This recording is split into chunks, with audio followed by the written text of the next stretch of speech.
نحمدہ ونصلی علی رسول الکریم بسم اللہ الرحمن الرحیم۔ عزیز طلباء السلام علیکم ورحمۃ اللہ وبرکاتہ۔ آج ہم صفحہ نمبر 20 اردو قواعد و انشاء کا پیج نمبر 20 اس میں حروف کی بحث پڑھیں گے۔ اس ویڈیو کے اندر دیکھیں، حرف ایسا کلمہ جو اکیلا تو کوئی واضح معنی نہیں رکھتا لیکن جملے میں الفاظ کے باہمی ربط وغیرہ کے کام آتا ہے۔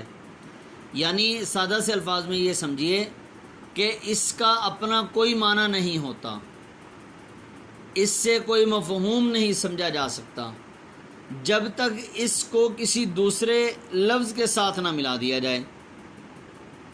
دوسرا لفظ اسم بھی ہو سکتا ہے اور دوسرا لفظ فعل بھی ہو سکتا ہے۔ اب دو لفظوں کے درمیان میں یہ تعلق پیدا کرتا ہے۔ اب وہ دونوں لفظ جو ہے وہ اسم کے بھی ہو سکتے ہیں، دونوں لفظ فعل کے بھی ہو سکتے ہیں، ایک اسم کا اور ایک فعل کا بھی ہو سکتا ہے۔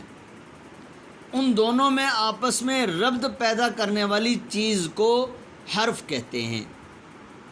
جیسے نمازی مسجد میں ہے، اب نمازی اور مسجد یہ دونوں اسم ہیں، ان دونوں کے درمیان میں اب یہ تعلق پیدا کر لفظ میں، تو یہ حرف ہو گیا۔ اس جملے میں لفظوں کا تعلق میں کی وجہ سے ہے۔ اگر یہ نہ ہو تو جملہ بے جوڑ ہو جائے، اور میں حرف ہے۔ حرف کی قسمیں حرف جار یاد کرنے کے لیے ان کے معنی جو ہیں اور ہنٹ کے طور پر یاد کر لیں۔ جار کا معنی آپ کر لیں ربط، رابطہ پیدا کرنا۔ عطف کا معنی ملانا، علت کا معنی وجہ، اضافت کا معنی تعلق، تشبیہ کا معنی کسی جیسا قرار دینا۔ حرف جار وہ حرف ہے جو فعل کا تعلق فاعل کے ساتھ اور اسم کا خبر کے ساتھ ربط پیدا کرے، اسے حرف جار یا جر کہتے ہیں۔ جس اسم کے ساتھ وہ آتا ہے اسم مجرور کہتے ہیں۔ مثال کے طور پر یہ مثال ہے نمازی مسجد میں ہے۔ اب میں کا جو لفظ ہے یعنی میں حرف ہے، اب ہم نے دیکھنا یہ ہے کہ یہ کس کے ساتھ آیا ہے۔ یہ لفظ مسجد کے ساتھ آیا ہے، لہٰذا یہ لفظ مسجد یہ مجرور بن جائے گا۔ حرف جر جس اسم کے ساتھ ہوگا اس اسم کو مجرور کہیں گے۔ کتاب میز پر ہے، لفظ پر یہ حرف ہے اور میز کے ساتھ آیا ہے، اس لیے میز مجرور بن جائے گا۔ حرف جار یہ ہیں میں، سے، تک، تلک، اوپر، پر، لیے، واسطے، آگے، پیچھے، نیچے، اوپر، اندر، باہر، درمیان، پاس وغیرہ۔ حرف عطف کا معنی میں نے آپ کو بتایا ملانا۔ وہ حرف ہے جو دو اسموں یا دو جملوں کو آپس میں ملا دے، جیسے قلم و کتاب۔ اب اس میں واو حرف عطف ہے، دو اسموں کو آپس میں ملا رہا ہے۔ قلم و کتاب نہیں پڑھیں گے، قلم و کتاب، قلم و کتاب۔ حرف عطف سے پہلے اسم کو معطوف علیہ کہتے ہیں اور دوسرے کو معطوف کہتے ہیں۔ واو سے پہلے جو اسم ہوگا یا جو جملہ ہوگا اس کو معطوف علیہ کہیں گے، اور جو واو کے بعد ہوگا اس کو معطوف کہیں گے۔ معطوف علیہ کا معنی یہ ہے جس پر یا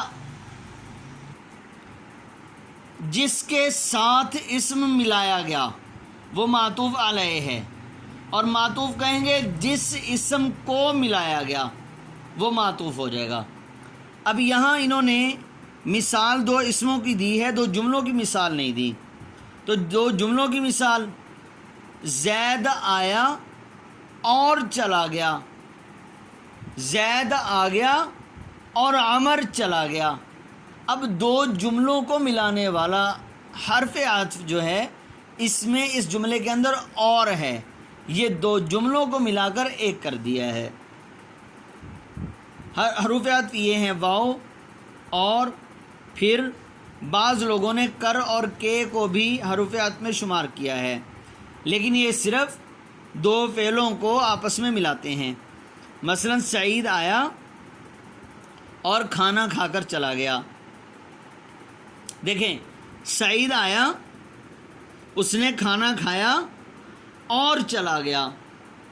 اب یہ تین جملے ہیں، سعید آیا، اس نے کھانا کھایا اور چلا گیا، کھانا کھایا اور چلا گیا، ان کو ایک جملہ بنایا، کھانا کھا کر چلا گیا۔ کھانا کھا کر حرف عطف ہے، یا کھانا کھا کے چلا گیا کے حرف عطف ہے، اور اس کے اندر پھر ایک اور حرف عطف آ رہا ہے اور، تو یہاں پر ان دو جملوں کو ملا کر کی وجہ سے ایک کر دیا، اور ان دو جملوں کو ایک کر کے ایک اور جملہ اس کے ساتھ ملا کر اور کے ذریعے سے تین جملوں کو ایک جملہ بنا دیا ہے۔ دوسرے حرف عطف کا استعمال ایسے ہے، شب و روز، اسلم و محمود، فوزیہ، پھر انیقہ۔ حروف علت کہتے ہیں وجہ کو۔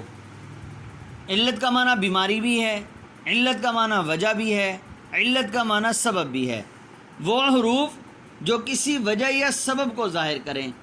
مثلا کوئی کام کیا، اب کہتے ہیں جی اس کام کی وجہ کیا ہے، وہاں پر ہم کہتے ہیں یہ کام میں نے کیا اس لیے، میں فیصل آباد گیا اس لیے کہ وہاں مجھے کام تھا، میں لاہور آیا کیونکہ میں نے خریداری کرنی تھی، میں اسلام آباد گیا سیر کرنے کی وجہ سے۔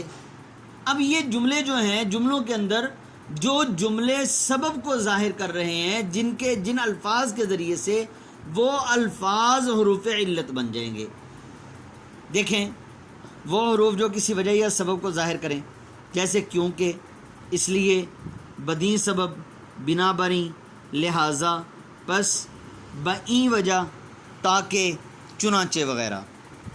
حروف اضافت کا معنی ہے تعلق۔ وہ حروف ہیں جو دو اسموں کا آپس میں تعلق پیدا کریں۔ مثلا کا، کے، کی، را، رے، ری۔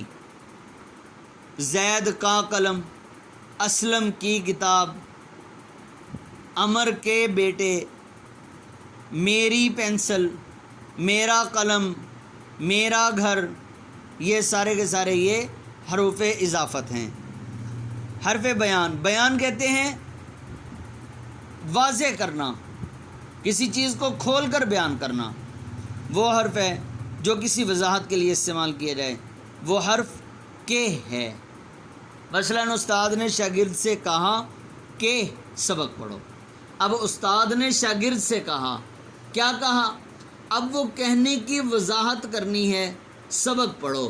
اب سبق پڑھنے کی وضاحت کس لفظ نے کی؟ کہ نے۔ استاد نے شاگرد سے کہا کہ سبق پڑھو۔ اب یہ کہ کے ذریعے سے استاد کے کہنے کی وضاحت ہو رہی ہے، لہٰذا یہ لفظ کہ یہ حرف بیان بن جائے گا۔ حرف تشبیہ وہ حروف ہیں، حروف تشبیہ وہ حروف ہیں جو ایک چیز کو دوسری چیز جیسا ظاہر کرنے کے لیے استعمال کیے جاتے ہیں۔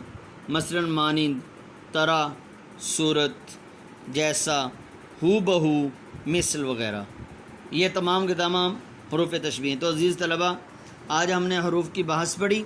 آپ نے حروف کی بحث کو اور حرف کی تمام قسموں کو اچھی طرح سے یاد کر لینا ہے۔ السلام علیکم ورحمۃ اللہ وبرکاتہ۔